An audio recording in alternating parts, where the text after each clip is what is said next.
അപ്പോൾ നമ്മൾ കഴിഞ്ഞ മാങ്ങയൊക്കെ അരിഞ്ഞതിൻ്റെയൊക്കെ വീഡിയോ കണ്ടില്ലേ? അപ്പോൾ നിങ്ങളെല്ലാവരും ചോദിച്ചില്ല അച്ചാർ ഇടുന്ന വീഡിയോ കാണിക്കണമെന്ന്.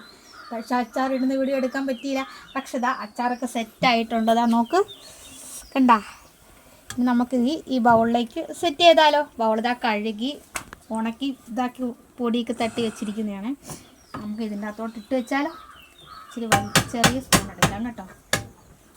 ഇടണമെങ്കിലെല്ലാം അത് നമുക്ക് ചെറിയ സ്പൂൺ എടുത്തിട്ടുണ്ട്. ഇത് എല്ലാം ഉണങ്ങിയത് വേണമല്ലോ. അപ്പം നമുക്ക് സെറ്റ് ചെയ്ത് കൊടുക്കാം.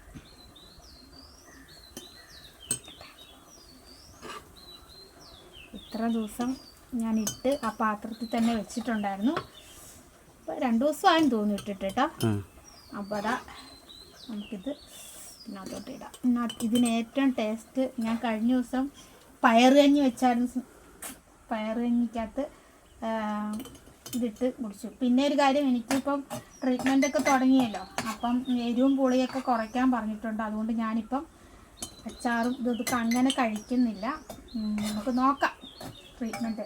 പണ്ട് എങ്ങനെയാണ്, പിന്നെ ഓരോരുത്തർക്കും ഇഷ്ടമല്ല. പിന്നെ ഇപ്പം കൂടുതലായതുകൊണ്ട് ഞാനിപ്പം നമ്മുടെ നാരങ്ങ അച്ചാർ നമ്മുടെ സാത്രാമ്മ ഇട്ടതുകൊണ്ട് ഒന്നും ഞാനിപ്പോൾ അങ്ങനെ കഴിക്കുന്നില്ല. നമുക്ക് കുറച്ചിട്ട് നോക്കാം. അപ്പം അതാ എല്ലാം കൂടെ സെറ്റ് ചെയ്ത് വെച്ചിട്ടുണ്ട്. നമ്മൾ അധികം ഗ്രേവി ആക്കിയിട്ടില്ല കേട്ടോ. കുറച്ച് ഇത് ഇങ്ങനെ തിക്കായിട്ട് രീതിയിലാക്കിയിരിക്കുന്നത്. ഗ്രേവി ആണെങ്കിൽ നമുക്ക് ചൂടുവെള്ളമൊക്കെ തിളപ്പിച്ച് ഒഴിക്കും, എല്ലാവർക്കും അറിയാമല്ലോ. അപ്പോൾ ഇത് നമുക്ക് തിളച്ചേക്കാം. കൈക്ക് ഷോൾഡറിന് നല്ല വേദനയുണ്ട്. അതുകൊണ്ട് എനിക്ക് നല്ല രീതിയിൽ ചെയ്യാൻ പറ്റുന്നില്ല, പൊക്കി ചെയ്യാൻ പറ്റുന്നില്ല കൈ. എൻ്റെ ഒരു ടൈറ്റിന് അടച്ചിട്ടുണ്ട്. ഇത് നമുക്ക് എടുത്ത് അങ്ങ് മാറ്റി വെക്കാം. ഇനിയുണ്ടല്ലോ ഇതിനകത്തോട്ട് നല്ല ചൂട് റേഷൻ ചോറിട്ടിട്ട് ഒരു പിടി പിടിക്കണം.